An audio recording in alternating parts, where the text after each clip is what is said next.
Peace be unto you once more, and grace from our Lord Jesus Christ and God the Father, and greeting from even God. Welcome to New Jerusalem, the place where the Lord has put his name, right? He has put his name in me, right? For he said, "He that overcometh will I make a pillar in the temple of my God, he shall go no more out. And I write upon him the name of my God, and the name of the city of my God, which is New Jerusalem. So it is written upon him that overcomes." So this is the place where he had chose to put his name. Let's go to 1 Kings chapter 14. Let's begin 1 Kings chapter 14. 1 Kings chapter 14, verse 21. And Rehoboam, the son of Solomon, reigned in Judah. Rehoboam was 41 years old when he began to reign, and he reigned 7 years in Jerusalem, the city which the Lord did choose out of all the tribes of Israel to put his name there. So do you see? So this is the place where he chose to put his name, right? Out of all the tribes, which is Jerusalem, the place where he chose to put his name. And it says him in Revelation 3 verse 12. Let's read it. Revelation chapter 3 verse 12.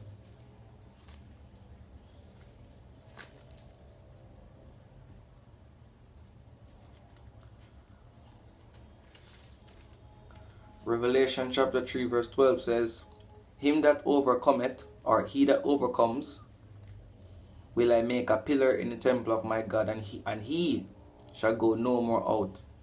And I write upon him the name of my God." So he has written it upon him, upon he. Let's go back. 1 Kings 14:21. He says, "The city which the Lord did choose out of all the tribes of Israel to put his name there." The city which he chose to put his name there. And Revelation 3 verse 12 says him. So the city is now become him. The city is now him. Do you see? Hebrews 7, let's read this. Hebrews chapter 7. So people haven't noticed the change. The change. What was carnal is now spiritual. Do you see? What is now what was physical is now intangible. See, I'm showing the pattern, the old and the new. What was physical is now intangible. Do you see? And what was carnal is now spiritual. What was inanimate is now animate. So let's go to this now. Hebrews 7 verse 11. If therefore perfection were by the Levitical priesthood, for under it the people received the law, what further need was there that another priest should arise after the order of Melchizedek? So if perfection were by the Levitical laws, the Levitical priesthood, then there wouldn't be no need for another priest to arise after the order of Melchizedek, which is a different order. Not the same order. It's a better order, a better, higher order. Right? So let's read verse 12. For the priesthood being changed. See, many pastors leaving out the change. The transformation from inanimate to animate. From old to new. Do you see? Right? From the city to him. So let's hear what Jesus said right here. Oh my, let's read Matthew chapter 5.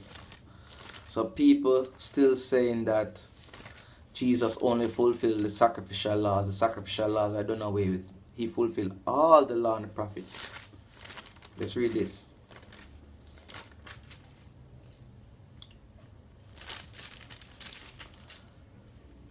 Let's read Matthew chapter 5 verse 14. It says, "You are the light of the world, a city that is set on a hill." So we are the light of the world, the city that is set on a hill. The city where he chose to put his name. That's what I'm talking about. The city of the great king. Let's read this. Let's read verse 35. It says, "Nor by earth, for it is his footstool, neither by Jerusalem, for it is the city of the great king." Do you see? So Jerusalem is the city of the great king. Let's go to verse 14. It says, you are the light of the world, a city that is set on a hill cannot be hidden. So he put his name in the city, which is Jerusalem, which is him that overcometh. Right? Oh my, I'm sorry. I feel very sorry for many Christians and Israelites.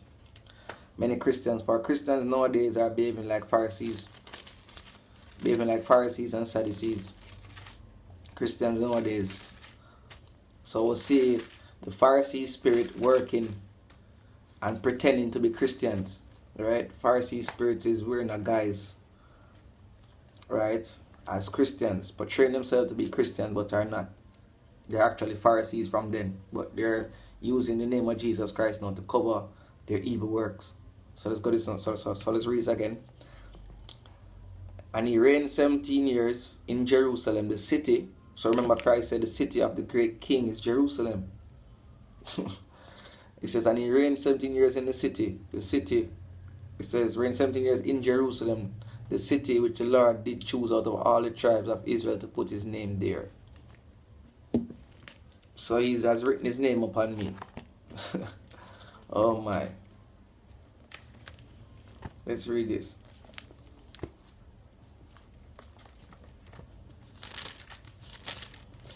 Let's go to Jeremiah.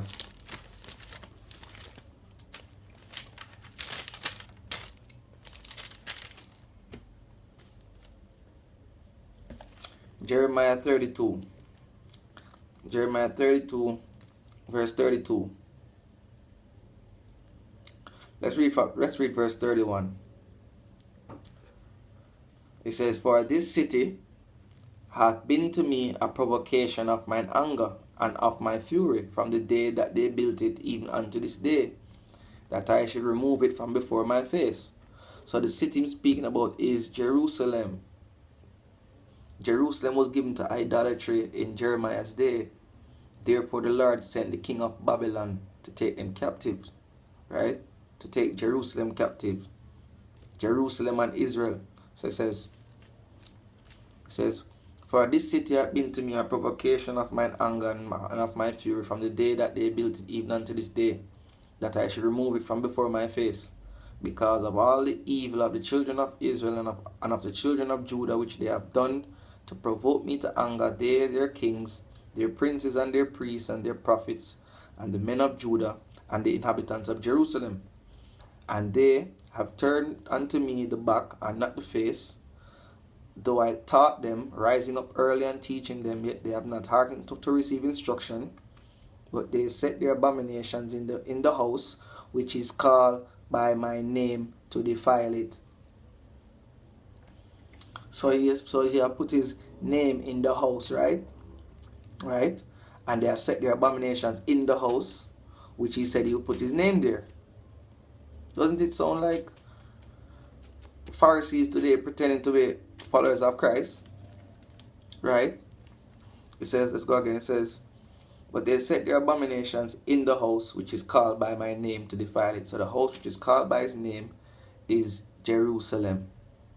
It is Jerusalem, the house which is called by his name. Let's read this.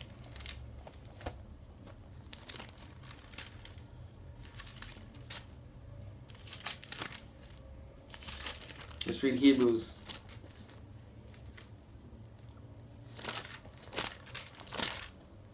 Hebrews 4 verse. Hebrews chapter 4. Hebrews chapter 3 verse 5 and 6. And Moses verily was faithful in all his house, as a servant for a testimony of those things which were to be spoken after. Verse 6. But Christ as a son over his own house, whose house are we?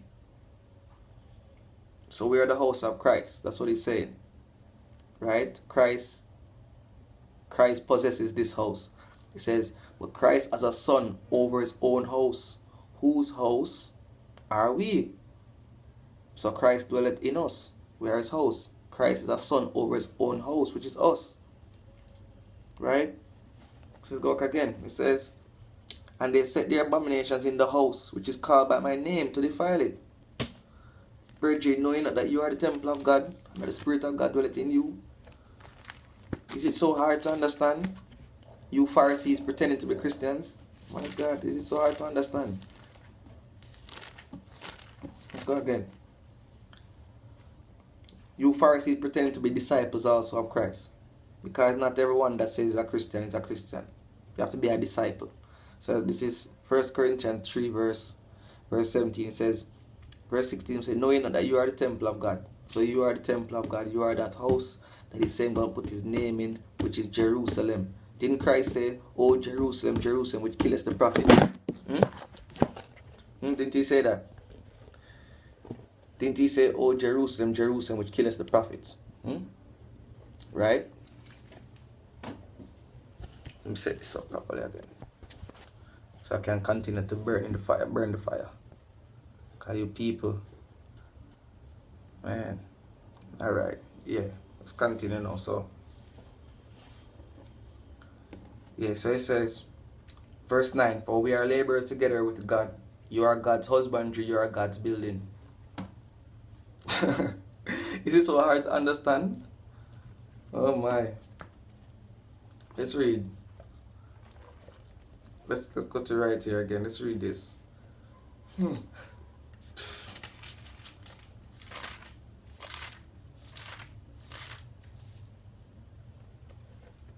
Psalm 74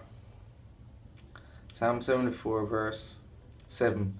They have cast fire into thy sanctuary. They have cast fire into the Lord's sanctuary.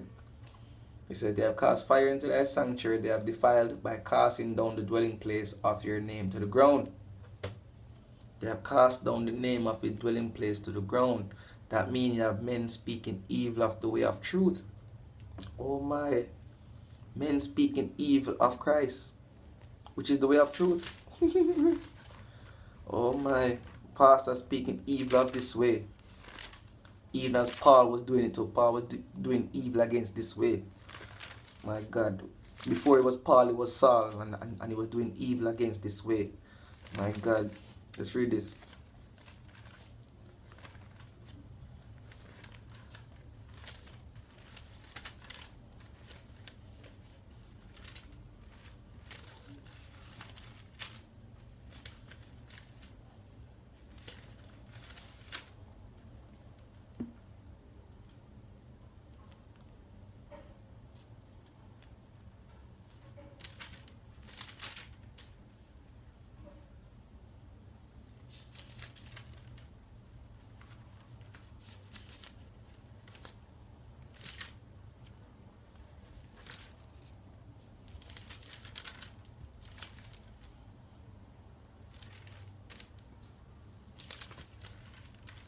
All right. Second Peter chapter 2. 2 Peter chapter 2 verse 2. And many shall follow their pernicious ways. Many who? Many antichrist. Many antichrist. That's what I'm talking about, the antichrist. So it says, and many shall follow their pernicious ways, by reason of whom the way of truth shall be evil spoken of. They're speaking evil against New Jerusalem, because New Jerusalem is exercising the liberty in Jesus Christ, freedom from the law of sin and death, which many pastors are preaching, and they're not doing it. They're not fulfilling the law of Moses. They're not. They're only speaking against certain sins, but the punishment for sins is not being executed, which is what? Death or stoning. Let's go again. It says, and many shall follow their pernicious ways, by reason of whom the way of truth shall be evil spoken of. Let's go back again. Let's read Psalm 74 verse 7. They have cast fire into thy sanctuary. They have defiled by casting down the dwelling place of thy name to the ground. Verse 8. They said in their hearts, let us destroy them together. They have burnt up all the synagogues of God in the land. Do you see? Let's go again. And many shall follow their pernicious ways, by reason of whom the way of truth shall be evil spoken of. Verse 3. And through covetousness shall they with vain words make merchandise of you. Through covetousness. They see the lying pastors on TV having a lot of money, having big churches, having all these expensive equipment, and they want, and they're saying, I want to be like them. I want to have those things. I want to have a big church. A lot of followers and congregations, so I can, receive a lot of tithes. A lot of money. You know what I mean? But they're not caring about what is written in the book, the revelation of Jesus Christ. That doesn't matter to them. Let's read verse 1. But there were false prophets also among the people, even as there shall be false teachers among you, who privily shall bring in damnable heresies, even denying the Lord that bought them, and bring upon themselves swift destruction. Right? So they're even denying the Lord that bought them. Even denying Jesus Christ, saying that there's no Christ. Right? There's no Jesus Christ. Right? And what he did, that's not what he did. What he did on the cross was of no effect. A lot of things like that. So let's read verse 3. And through covetousness, I mean, they're seeing something and they want to be like that, or they want to have it. They want to have it. They're coveting their enemies. Let's read Isaiah.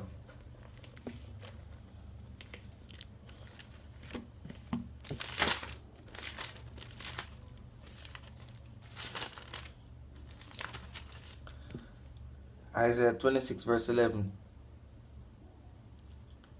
Lord, when your hand is lifted up, they will not see. But they shall see and be ashamed for the envy at the people.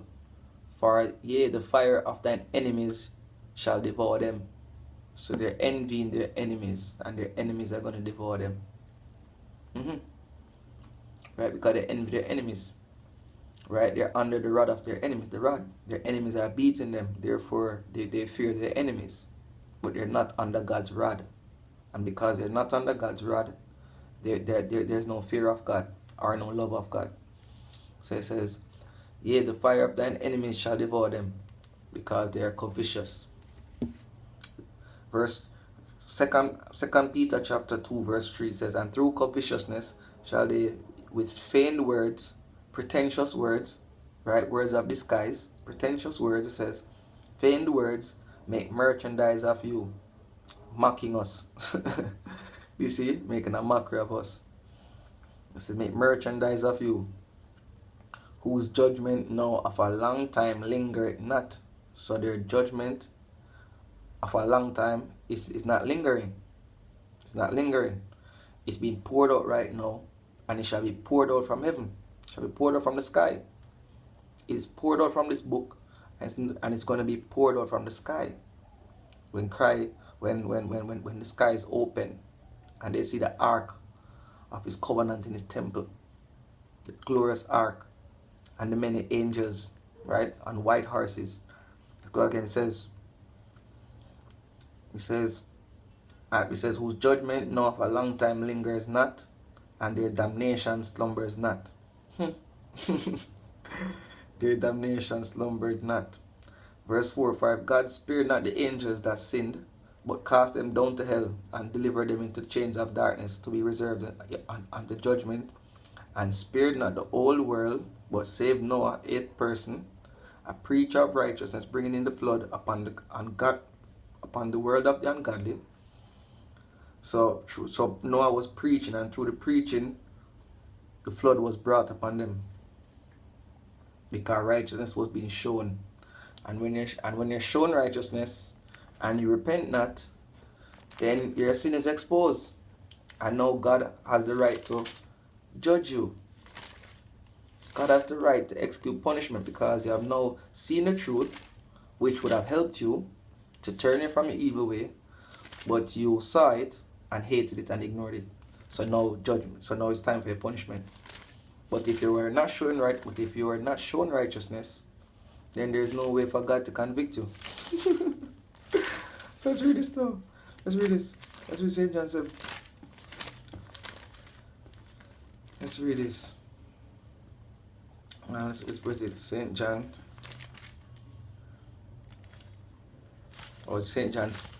I think it's St. John chapter. St. John chapter 15. St. John chapter 15, verse 21. But all these things will they do unto you for my name's sake. And where's put his name? In me. All these things will they do unto me for his name's sake. As what? Making merchandise of me, as we read. Speaking evil of us, as we read. Casting down this sanctuary to the ground, as he said. He says, but all these things will they do unto you for my name's sake. See what we read in 2 Peter 2. Right? 2 Peter chapter 2. That is what they're doing. He said, but all these things will they do unto you for my name's sake. Because his name is in us. Because they know not him that sent me. See? So because they know not God. Those same false prophets speaking about us making merchandise of us, they don't know God. They're only reading the New Testament. Paul didn't only read the New Testament because Paul was writing the New Testament. Paul studied Old Testament. Paul studied Old Testament. He studied Torah. And from the Torah, he preached Jesus and the resurrection and the kingdom of God. Let's read this now. It says, but all these things will they do unto you for my name's sake, because they know not him that sent me. You're not studying the Old Testament. Let's go again. Verse 22. If I had not come and spoken unto them, they had not had sin. But now they have no cloak for their sin. Do you see? So if these things wasn't revealed to you, you would have no sin. But now you have no cloak for your sin.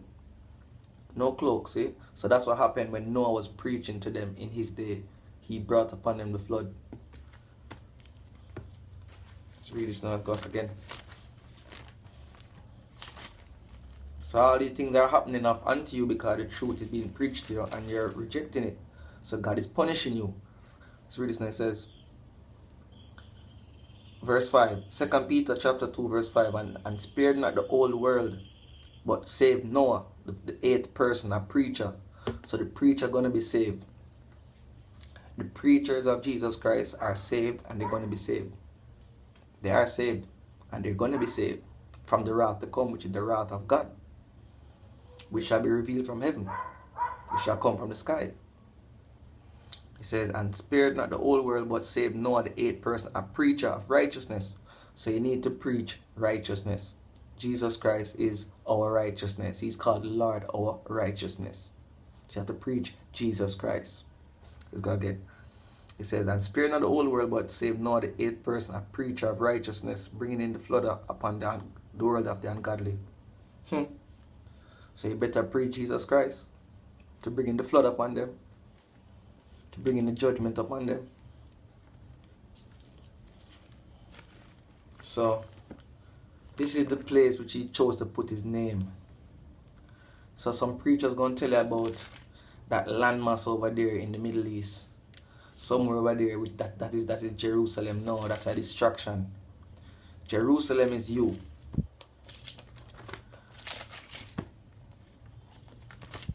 Let's read Matthew. Let's read Matthew.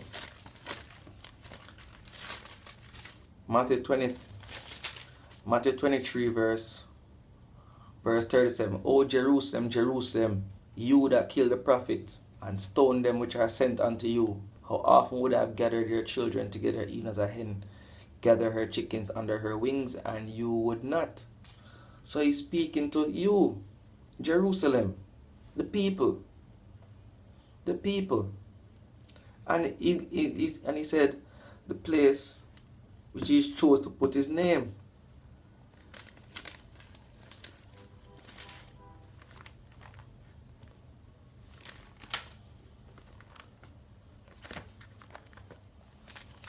Let's read this.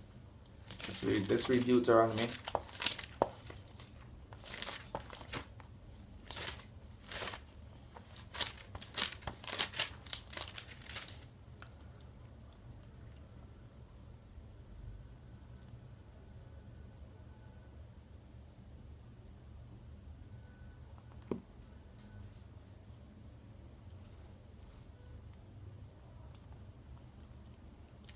Deuteronomy chapter 14 verse 23. And you shall eat it before the Lord your God in the place which he shall choose to place his name there. You shall eat it before Jerusalem. What is he talking about? He's talking about what? Your tithes. Your tithes. And your burnt offerings. Right? Your tithes and your burnt offerings. Let's go back right here again.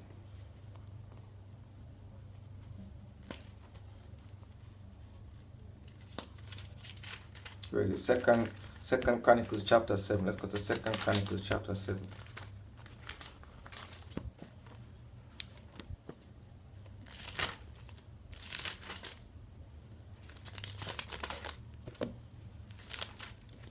Second Chronicles chapter 7.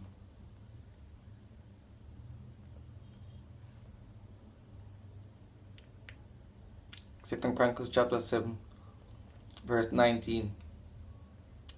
But if ye turn away and forsake my statutes and my commandments which I have set before you, and shall go and serve other gods and worship them, then will I pluck them up by the roots out of my land which I have given them, and this house which I have sanctified for my name will I cast out of my sight, and will make it to be a proverb and a byword among all nations. See, so he cast out his house. He cast the house out of his sight. So did he cast the land out of his sight? Yes, he did. He cast the land, which is his house. Not the physical land, which cannot be moved, because the people are living on the land. He casted out the people, which is also the land. Right? He cast the land out of his sight, which is the house. The house which was in Jerusalem, it was cast out, which is the people were brought into captivity by what? Their enemies.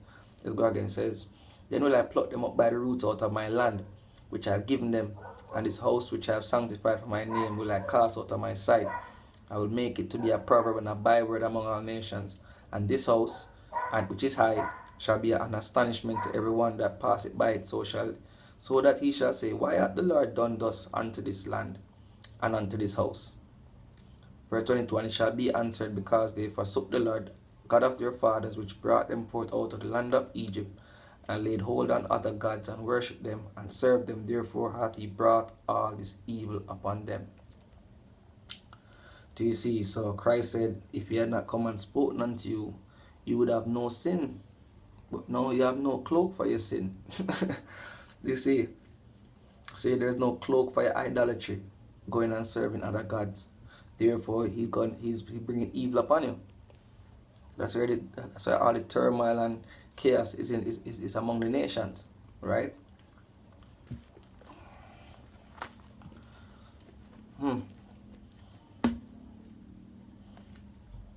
Right?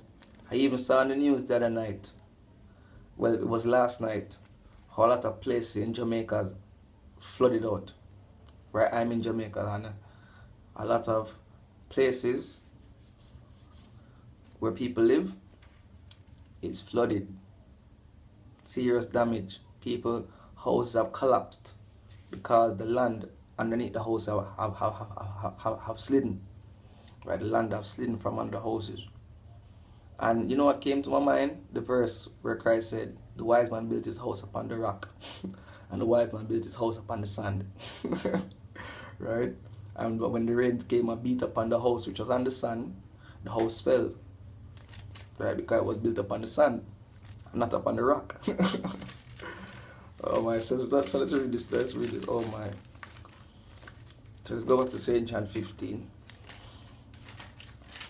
St. John 15 verse 22. If I had not come and spoken unto them, they had not had sin, but now they have no cloak for their sin. He that hated me hath hated my, it says, yeah.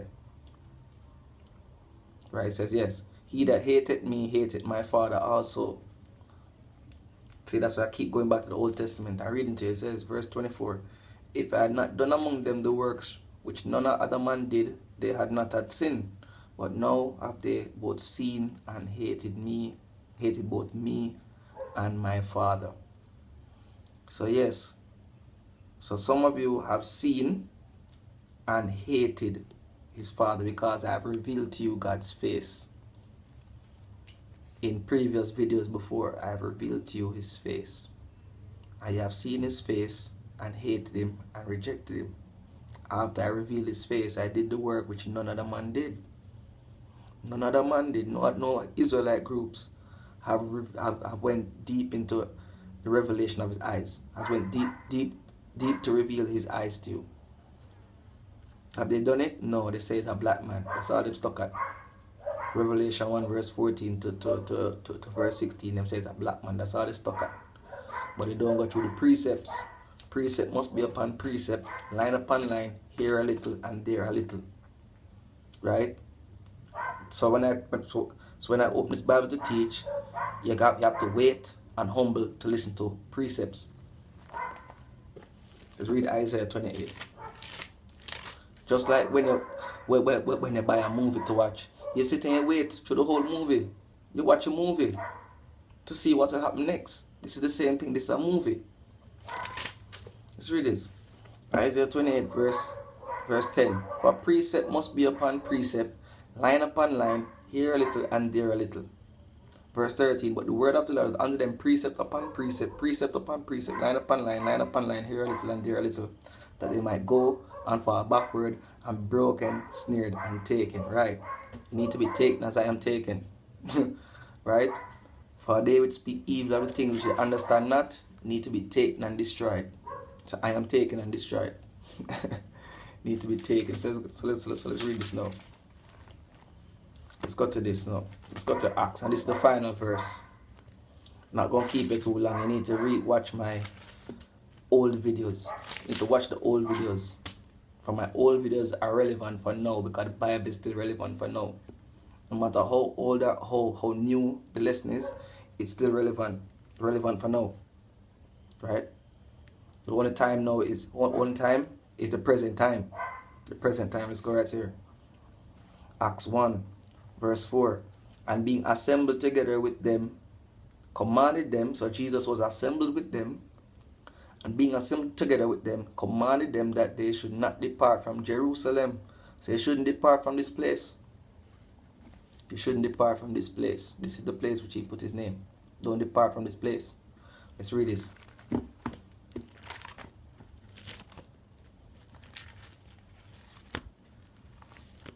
So yeah.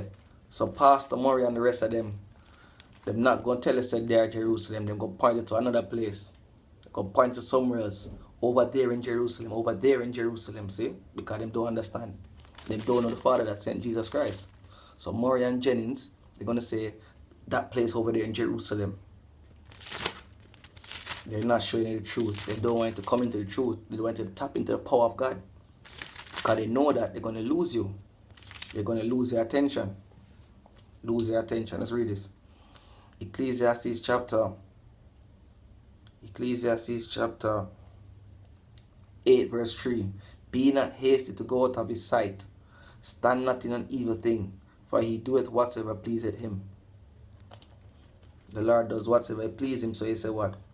Go not hasty out of his sight. Stand not in an evil thing, for the Lord does whatsoever please him. The Lord is free to do whatsoever he wants, you know, because he's the Lord. If you have your house, you do whatsoever you want in your house, because it is your house. Is that hard to understand? If therefore I be the Son of God, and this is God's house, and God does whatsoever I please in his house, therefore I do whatsoever I please in my Father's house, because I am his son. So therefore I do whatsoever I please also. Let's read this. Acts 1 verse 4. And being assembled together with them, commanded them that they should not depart from Jerusalem. See, that's what we read in Ecclesiastes. He said, be not hasty to go out of his sight. Be not hasty to go out of his sight. It says that they should not depart from Jerusalem. See, be not hasty to go out of his sight. Stand not in an evil thing, for he doeth whatsoever he please. It says, should not depart from Jerusalem, but wait for the promise of the Father, which said he, you have heard of me. So, peace be unto you, and thank you for listening.